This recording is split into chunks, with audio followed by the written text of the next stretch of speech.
감사가 충만한 하루 되시기 바라겠습니다. 오늘 말씀은 고린도전서 15장 55절에서 58절 말씀입니다. 사망아 너의 승리가 어디 있느냐? 사망아 내가 쏘는 것이 어디 있느냐? 사망이 쏘는 것은 죄요 죄의 권능은 율법이라. 우리 주 예수 그리스도로 말미암아 우리에게 승리를 주신 하나님께 감사하노니 그러므로 내 사랑하는 형제들아 견실하며 흔들리지 말고 항상 주의 일에 더욱 힘쓰는 자들이 되라. 이는 너희 수고가 주 안에서 헛되지 않은 줄 알미라. 아멘. 오늘 본문은 부활장의 6번째 단락이고요. 또 마지막 부분입니다. 부활에 관한 최종 결론을 내리는 부분인데 이 부분만 잘 봐도 부활의 은혜가 어떤 것인지를 알 수 있다는 겁니다. 그렇다면 오늘 본문은 어떤 내용을 담고 있습니까? 부활이 가져다주는 궁극적인 승리를 찬양하는 내용입니다. 찬송하는 내용인데요. 다른 말로 하면 부활을 이루신 주님에 대한 찬양과도 같고 부활을 주시는 하나님에 대한 찬양과도 같은 말씀입니다. 이 찬양의 내용만 잘 봐도 부활이 얼마나 크고 귀한 것인지를 알 수 있는데, 그래서 오늘은 부활의 어떤 내용을 찬양해야 하는지 이 결론 부분에서 다시 한번 찾아보면서 말씀의 은혜를 나누겠습니다. 자, 성도가 찬송할 부활 주님이 승리하신 것들, 첫 번째는요, 사망에 대한 완전한 승리를 주신 것을 찬송해야 한다라는 겁니다. 사망에 대한 완전한 승리를 주신 것을 찬송해야 된다. 누가 주신 겁니까? 부활 주님이 주신 것이죠. 55절입니다. 사망아 너의 승리가 어디 있느냐? 사망아 내가 쏘는 것이 어디 있느냐? 이 말씀은 이제 사망이 완전히 패배했다는 선언과도 같습니다. 사망아 내가 쏘는 것이 어디 있느냐? 이렇게 말하는데 사망이 더 이상 쏘는 대상이 없어졌다. 사망이 쏠 수 있는 대상이 없다. 부활로 말미암아 죄의 문제가 하나도 남지 않고 완전히 해결되었기 때문에 이 구원받은 성도는 죄가 없어졌기 때문에 사망이라고 하는 것이 쏘지 못한다. 왜냐하면 예수님을 믿는 사람은 영원한 죄사함을 받았기 때문이라는 겁니다. 자, 그런데 이제 우리가 여기서 이제 이런 질문을 한번 해봐야 됩니다. 지금 현재 사망이 그러면 전혀 역사하지 않는다는 말인가? 사망에 쏘는 게 없으면 사망이 지금 아무것도 못하고 가만히 있는 것이냐? 이런 질문을 해야 되는데 답은 그렇지 않다는 겁니다. 지금도 여전히 많은 사람들이 죽고 있는 게 사실입니다. 성도들도 예수님 믿고 죄사함 받았지만 현실 속에서 죽고 있습니다. 그러면 여전히 사망이 실제적으로 역사하고 있는데 그럼 무엇을 찬양한다는 겁니까? 자, 믿음으로 승리의 찬양을 하라는 것인데요. 성경은 사망이라는 존재는 맨 마지막까지 남아있을 것이라고 말씀했죠. 남아있을 것이라고 말씀했죠. 앞에서 이제 그런 내용이 이제 나왔습니다. 그런데 그 사망이 맨 마지막까지 남아있는 실체가 맞지만 예수님 재림시에는 이 사망은 이제 자기가 더 이상 힘이 없어진 것을 알고 자기가 붙들고 있는 죽은 자들을 다 토해내야만 한다는 겁니다.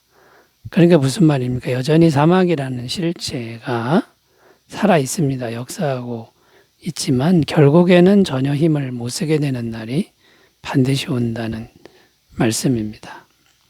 자, 그러니까 사망에 대한 완전한 승리를 주신 것을 찬송한다 했을 때 이 사망이라는 게 아예 없어진 게 아닙니다. 사망이 있어도 그 사망이라는 그 세력이 전혀 쓸모가 없는 이제 그런 상태가 된다.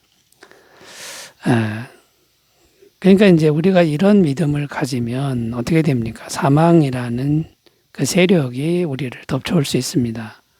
오늘, 내일, 현재 사망의 실체가 우리를 덮쳐올 때 우리가 이제 이런 태도가 되는 거죠.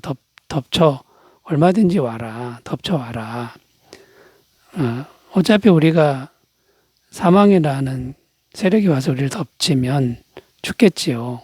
근데 죽어도 영원한 죄사함 때문에 다시 부활하여 천국에 들어가기 때문에 괜찮다라는 겁니다. 그러니까 사망의 권세가 덮쳐올 때 지나치게 두려워하거나 절망하지 않게 된다라는 겁니다. 이것이 바로 이 사망에 대한 완전한 승리를 믿는 우리들의 태도가 되어야 되고 찬송이 되어야 된다라는 것이죠. 로마서 6장 8절 9절 만일 우리가 그리스도와 함께 죽었으면 또한 그와 함께 살 줄을 믿노니 이는 그리스도께서 죽은 자 가운데서 사셨음에 다시 죽지 아니하시고 사망이 다시 그를 주장하지 못할 줄을 알미로라. 우리가 예수님과 함께 있으면 사망 권세가 역사해도 주님과 함께 있으니 다시 산다라는 제 말씀이 되고요. 로마서 8장 38절 39절 내가 확신하노니 사망이나 생명이나 천사들이나 권세자들이나 현재일이나 장래일이나 능력이나 높음이나 기쁨이나 다른 아무 피조물이라도 우리를 우리 주 그리스도 예수 안에 있는 하나님의 사랑에서 끊을 수 없으리라. 절대로 사망 권세가 있어도 하나님의 사랑에서 우리를 끊을 수 없다. 여러분, 이 진리를 믿고 영원히 찬송하는 그런 삶을 사시기 바라겠습니다. 자, 사망에 대한 완전한 승리를 찬송하라 살펴봤고요. 두 번째로 가겠습니다. 부활 주님이 승리한 것 어떤 것을 찬송해야 될까요? 두 번째는 부활 주님의 모든 승리를 우리에게 항상 주심을 찬송해야 한다라는 겁니다. 57절 읽습니다. 우리 주 예수 그리스도로 말미암아 우리에게 승리를 주시는 하나님께 감사하노니. 자, 여기서 중요한 단어는 승리라고 할 수 있는데요. 승리를 누구에게 준다고 말씀하냐면 우리에게 주신다 이렇게 되어 있고요. 누가 준다고 말씀하냐면 하나님이 주신다. 그리고 누구를 통해서 주시느냐? 예수 그리스도를 통해서 주신다. 자, 이런 내용입니다. 여기서 우리를 향한 하나님의 마음을 알 수 있는데 우리에게 승리를 주고 싶은 마음이다 라는 겁니다. 그런데 여러분, 우리 자신을 한번 돌이켜보면 우리 스스로가 과연 승리를 얻을 수 있습니까? 그것은 불가능하다는 겁니다. 우리 스스로는 아무리 노력해도 안 된다는 것이고요. 최선을 다해 노력하지만 늘 넘어지는 것이 사실이라는 거죠.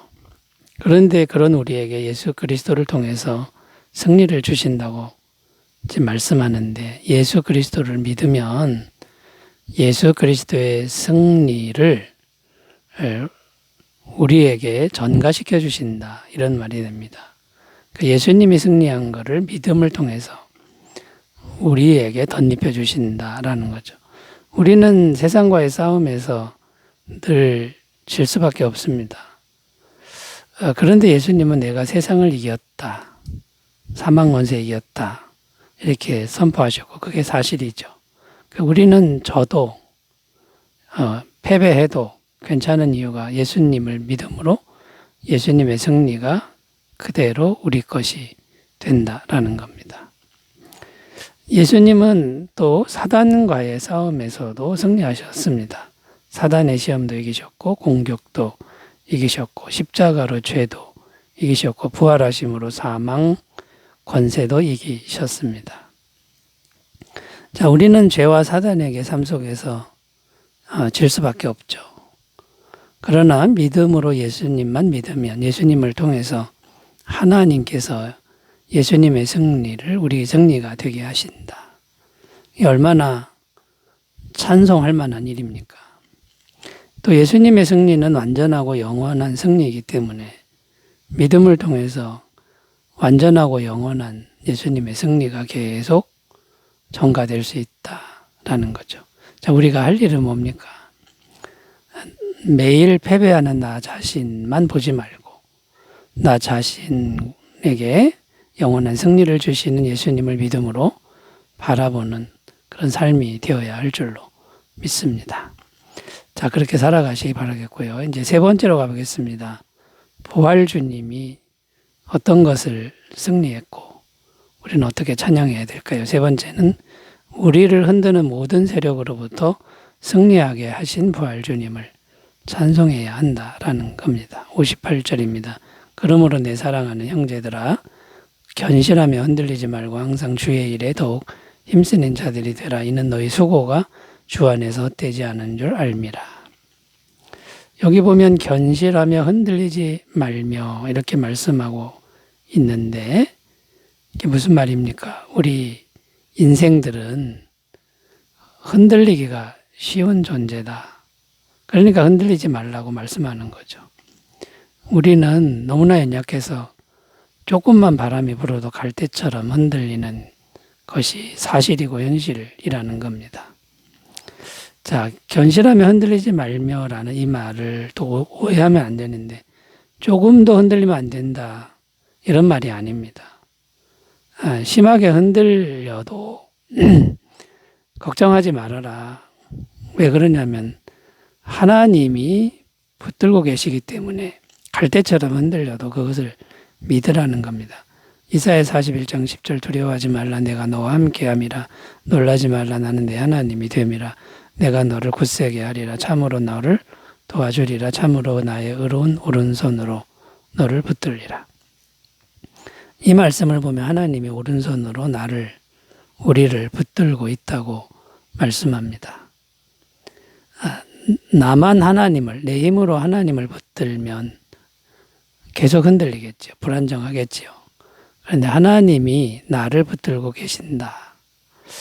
이걸 믿으면 얼마나 편안합니까? 그리고 영원히 안전하다는 겁니다. 자, 우리의 삶이나 인생 여정을 한번 돌아보면 항상 흔들리는 인생 여정이었을 겁니다. 그게 모든 사람에게 숙제인데요. 그런데 하나님 말씀은 그럼에도 불구하고 전능하신 손으로 계속 붙들고 계셨다고 말씀하고 있는 겁니다. 여러분 이것을 찬송하라는 것인데 하나님이 나를 붙들고 계신 것을 찬송하면 어떻게 됩니까? 우리 마음에 믿음이 생기고 그 믿음을 통해서 부활 주님께서 영원히 모든 권세를 이기신 주님께서 찬송과 믿음을 통해서 계속 우리에게 임하시고 우리를 안전하게 보호하신다라는 것이죠. 자, 여러분 항상 우리를 영원히 붙들고 계신 주님을 늘 찬송하고 감사하는 삶이 되시기 바라겠습니다. 기도합니다. 하나님 아버지, 믿음으로 부활 주님의 승리한 사실들을 우리가 찬송하며 감사하는 삶이 되게 하옵소서. 예수님의 이름으로 기도드립니다. 아멘. 평안한 하루 되시기 바라겠습니다. 감사합니다.